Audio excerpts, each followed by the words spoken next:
si Senador Tor Tolentino. Isa po, abogado, kung senador, nagbuhat, nagpalaon para sa mga magistra, sa mga guro, sa mga estudyante, sa mga lalo, laki na rin para sa mga pag-uuma, para na rin sa mga motorcycle riders, habal-habal. Si Senator Tolentino po ang nagbuhat ng mga palaon para sa West Philippine Sea, para sa ating nasod. Lagi ko pong sinasabi, daghang problema ang ating nasod. Pero, ang sinasabi nito, Senator Tolentino, dili naangay mawataan sa badlaw. Hindi ko po, dili naangay mawataan sa badlaw. Basta, mag-ampo kita. Anunay! Mag-ampo kita. Nag-speech po no, si Senator Tolentino. Para sa ating kaigsunan. Abangan kita sa atong Ginoo. Maraming salamat din po sa mga bumoto sa akin dito sa Davao ng mga nakaraang eleksyon. Pero hindi pa ako tapos. Gusto ko po makilala na kay Tuluko Amigo Dire para mag-report po ako kung ano na po ang nagawa ni Senator Tolentino bilang senador. Meron po akong amigo, si Manuel Gargar, 20 anyos, Tigamurong 14, ang Carmen Davao del Norte. Nasaan siya? Taas ang kamot. Si Manuel Gargar ay isang estudyante ng Davao del Norte State College. Ang ginawa po ni Senator Tolentino na nakaraan linggo, ako po yung gumawa ng batas para po si Manuel Gargar ay magkaroon ng internet discount. Napakamahal ng internet. Siya po ay nag-aaral ng disaster management. Ang kanyang gastos, 250 pesos a week. At napirmahan ni Presidente Marcos, yung pong 250 niya ay magkakaroon ng malaking discount sa lahat po ng estudyante, hindi lang po sa Davao, kung hindi sa buong Pilipinas. Yan po ay isang bagong batas na ginawa ni Senator Tolentino. Pangalawa pong amigo ko, si Romeo Nasayaw. Nasaan siya? Nasa kamot.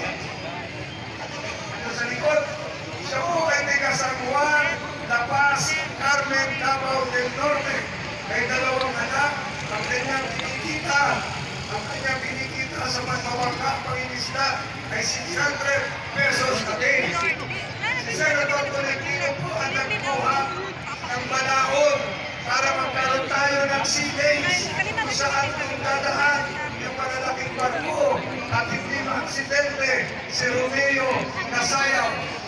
Yun po ay para sa ating mga mangingisda.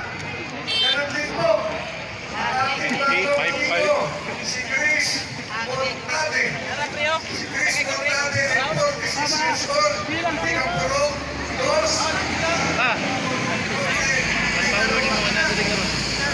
Bila, sensa kuha. Nakakita sa TV. Hindi ko naman nakikita yung TV. Nasa harap yung mga yung TV. Tapos Ginoo. Kaya nandun siya, dalawang anak. At siya ay kumikita ng 200 o 400 a day. May sariling tricycle. Ang ginawa kong batas ni Senator Tolentino ay alisin yung dosit na para lang sa ganun yung mga nagpumotor, yung mga naghahabal-habal na hindi na kailangan pinipit lang sa harap at hindi lagi sila inuhuli.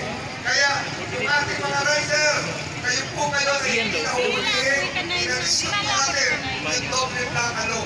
Marami na akong nagawang batas, Senator Tolentino.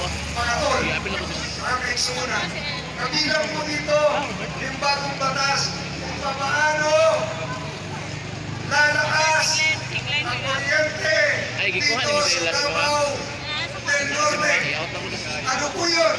Assistant ka. Senator Tolentino po ay isa sa nagsulong ng bagong batas kung saan yung Davao Line ay papasok po dito sa inyong lugar.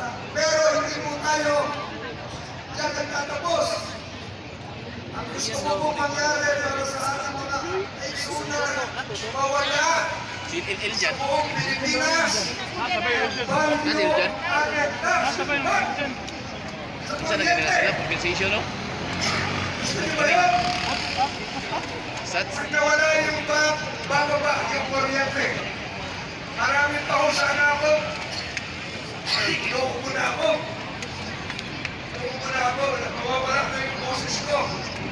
Kaya marami pa sana akong sasabihin, pero malamig na. Kailangan malamig yung lalamunan ko. Tanungin ko na lang kayo. Ano? Ano? Yung malamig sa lalamunan.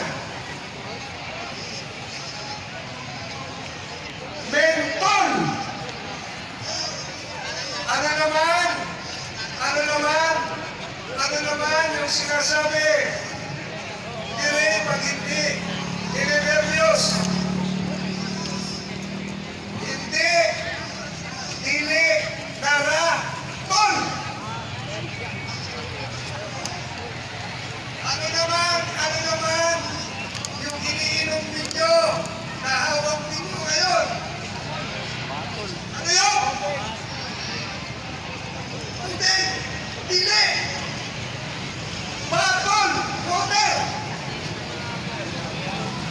Sino naman po yung kaharap ninyo ngayon, Senador? Si Tol! Tama kayo!